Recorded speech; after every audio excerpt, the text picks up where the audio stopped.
Hi guys, so I've got a quick 10 minutes while I'm driving. I thought I'd fit in a quick fantasy booking, something that's been talked about a little bit in the past few months, and that's should The Undertaker return, and if he does, who should he face at WrestleMania? First of all, do I think he should return?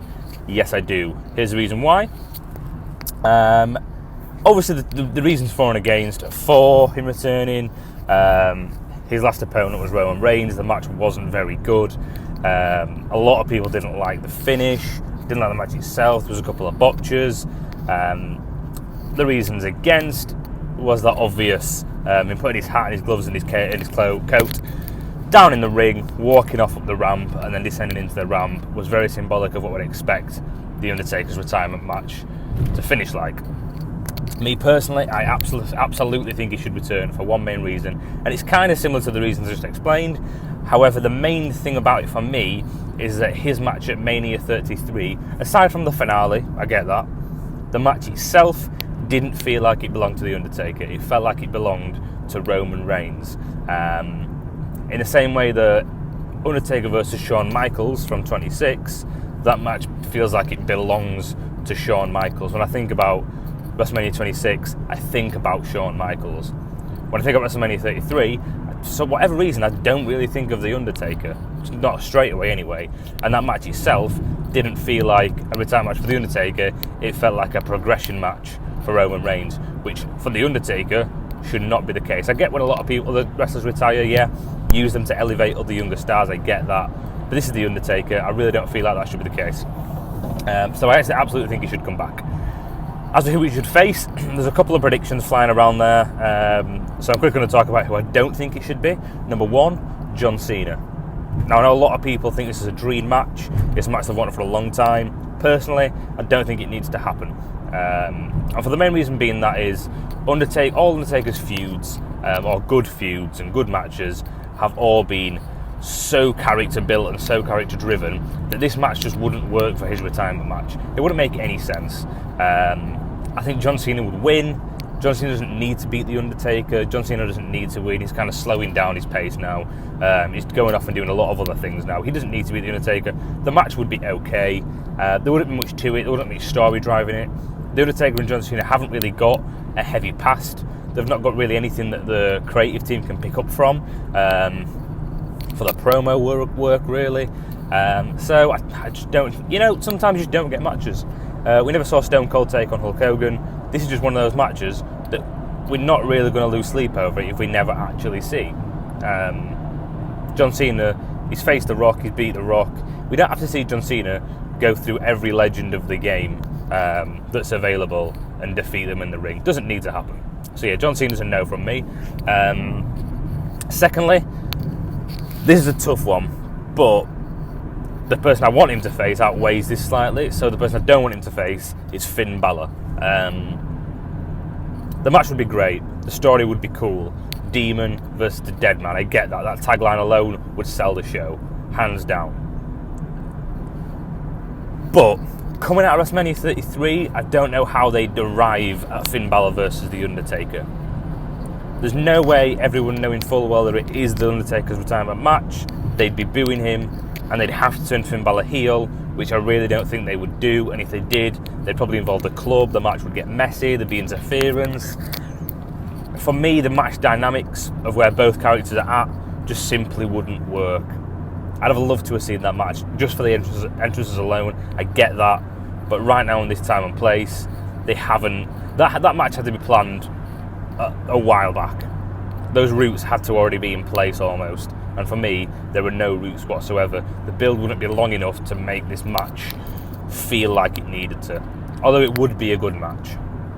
So, who I want him to face, and don't turn off when I say this, the person I want him to face, hear me out, is Kane.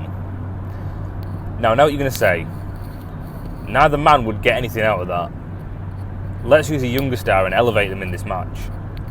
They faced each other before at WrestleMania. The Undertaker versus Kane has been rivalry that's going on for 20 years. I know. Which is exactly why it should be both men's retirement match at WrestleMania 34. Here's how I'd do it. At the moment, Kane's on a heavy path of destruction. We've seen that. He's kind of tearing everyone limb from limb. He's using weapons on a weekly basis. He's getting incredibly intense with the likes of Finn Balor and Braun Strowman and anyone else that crosses his path.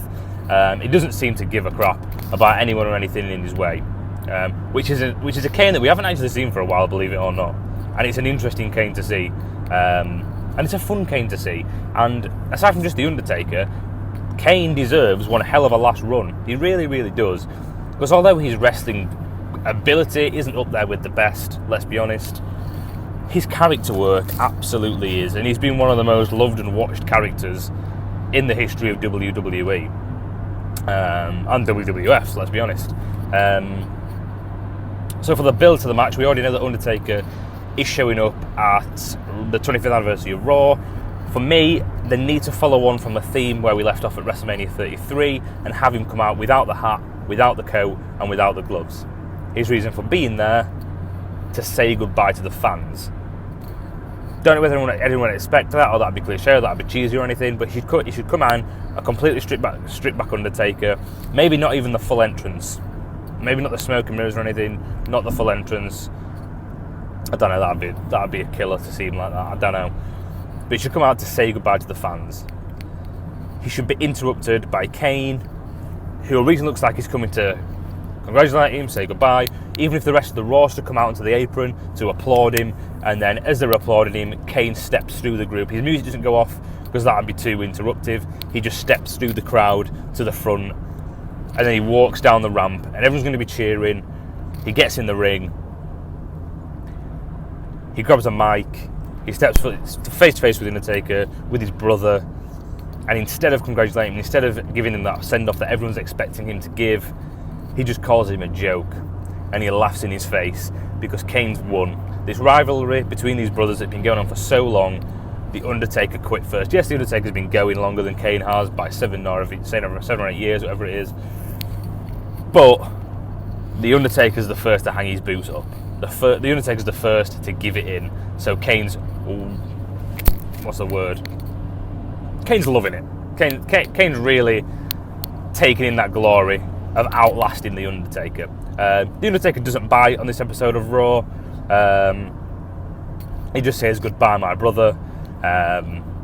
Kane could then maybe have a match already scheduled after that, in which he just demolishes the guy. And in terms of him demolishing people like Finn Balor, I don't mind it for a couple of reasons. One, like I said, Kane absolutely deserves a last good run. And two, these guys have got years and years and years ahead of them. These losses aren't really affecting them that much. That loss from Finn Balor against Kane, no one's really thinking about it anymore. Everyone's still talking about Finn Balor beating AJ Styles. So those matches aren't affecting the younger guys even half as much as they're affecting Kane. So I'd still like to see that destruction path going. In terms of his rivalry with Braun Strowman, he should lose the rivalry, whatever that payoff match is, whether it be at Royal Rumble or anywhere else. That payoff match, he should lose the match.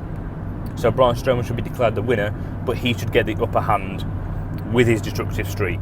Whether he flies off the handles after the match and just beats him down relentlessly, maybe even putting him on the injured reserve list until WrestleMania and Braun Strowman can come back in kayfabe, obviously kayfabe injury.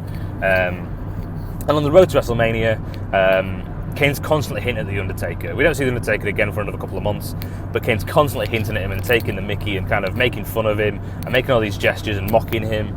And at some point he'll bring out the gloves, Kane will, he'll bring out the hat, he'll bring out the coat, goading The Undertaker, and eventually he drops the hint of, come on, one last match. You said you were going to retire, you haven't done yet. Let's have one match to see who the best, who the baddest Brother of Destruction is. Now, we all know that's The Undertaker, let's be honest. We all know The Undertaker is the better of the two Brothers of Destruction. But to get himself that heel heat, this is absolutely what Kane should say. Come WrestleMania, Kane versus The Undertaker. In terms of stipulation, my instinct says Hell in a Cell, because that's where Kane debuted. Obviously at the end of Undertaker's first Cell match. So,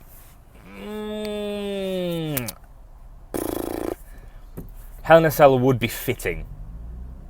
Kind of come full circle. But I don't know whether they could put on a good match. I don't know whether their bodies can take it anymore. And whether they could put on an epic match inside Hell in a Cell. It could be just no holds barred. It could be Buried Alive, if in today's day and age and today's audience would accept that and watch it for what it is and not for what it's not, if that makes sense. But at the end of the match is never going to be good. No matter who the Undertaker, I should stress that, no matter who the Undertaker faces, I don't think the match will ever be great. It's not going to be a 5-star match. He could face AJ Styles, it won't be a 5-star match, because we saw against Roman Reigns, his body just can't go to the level that he used to be able to, I don't think. I could be wrong. The storytelling could outlast it, but I just don't think it's going to happen. And again, I'll add on as well, in terms of the younger stars going up against him, that they did that at WrestleMania 33, let's be honest. They put Roman Reigns, the younger up-and-coming guy, even though he's the one that's pushed down his throat, they did that. It didn't work. I don't think it'd have worked with anyone to go over the Undertaker like that in his last match. So yeah, it should be the Undertaker versus Kane. Undertaker should win, because he's the better brother of destruction. I know everyone says the retirement match should lose your retirement match. I think it's Jericho that said that on his podcast. And a couple of other wrestlers have said that you should lose your retirement match. But if it's both their retirement matches, someone has to win. They could maybe do something like a double count out. They could do some sort of spot in a Buried Alive match where they both fall in completely exhausted and done for. I don't know. And the ref just calls the match. And then right at the end, they both put their fist out of the grave. I don't know. That could be really cool. There's a couple of different possibilities that could really work in that match. But it should be the main event. Both men should stand in the ring at the end. The entire roster should come out onto the stage at WrestleMania, applauding both men as they walk up the ramp, both fists in the air, walk off the stage. That should be it. The last scene we see of either The Undertaker or Kane in active action, one last match together, the Brothers of Destruction. I know that won't go down with a lot of people, but I really think, for me, that is the only way I would adore, and I would, in the future, look back and think, they did that right. With everything else, I feel like there'd be doubt. With that, I really don't think there'd be any doubt about it being the right call in kind of 4 or 5 years, or even at any point. People have complained for a couple of months, obviously, but I think they'd eventually see it for what it would be, and that is the perfect send-off for both men.